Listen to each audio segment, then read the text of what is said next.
Hello. So today I'm going to be talking about Down syndrome, risk factors that kind of put you in a category for having a fetus with Down syndrome, and then the risk factors of the tests that are available. So there's about 6,000 babies born every year in the United States that have a Down syndrome diagnosis. You are put in a higher category risk factor of having a baby born with that diagnosis if you are of advanced maternal age. This means that you're over the age of 35. And then you're also put in an increased risk category for having this diagnosis if you already have a child at home or a previous pregnancy that had this diagnosis. So those are some reasons that you would want to do testing prenatally to determine if the fetus has Down syndrome or not. Many families choose not to test at all, that they will carry the baby to term, and that diagnosis can be determined at birth. But some families like to know, they like to plan ahead, and it puts their mind a little bit at ease for understanding what their child could be born with. So the tests that are available are a Q-natal, a nuchal translucency screening. Both of those tests are non-invasive. The nuchal translucency screening is an ultrasound, and then the Q-natal test is a blood test. The ultrasound test looks at the nape of the neck and some other features on the baby to determine if they have any markers for Down syndrome.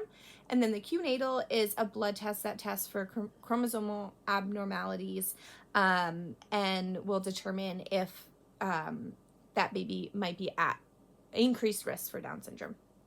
The test that we're kind of looking at, and which was more of what my campaign was on, was the chronic villa sampling test. This is when they take a piece of the placenta, and then the amniocentesis, which is when they go in with a needle through the abdomen and pull out amniotic fluid. Both of these tests are more definitive tests because they're taking DNA of the fetus, and they get to test that to get a actual diagnosis. So that's one of the reasons why parents would choose this test.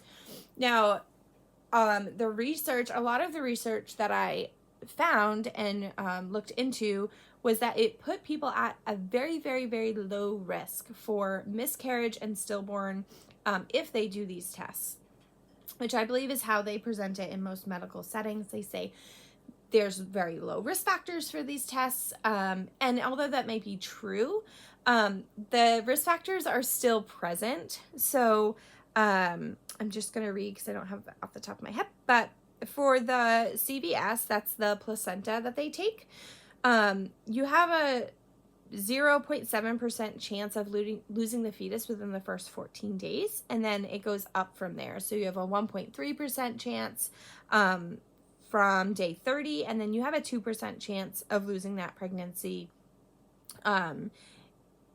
overall. So throughout your whole pregnancy, you have a 2% chance. And although that percentage might seem really, really low, you have to think about the people that you're doing this test on. They may have had previous pregnancies that they've lost due to chromosomal abnormalities, and they don't want to be put in that risk category.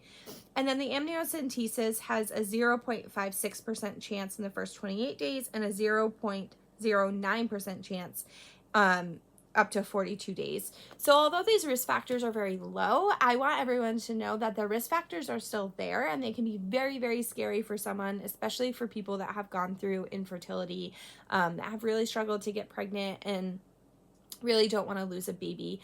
Those numbers, although small to us, may seem very large to other people. So I just want all of our families to know that, and this is a campaign that would be near and dear to my heart. So thank you.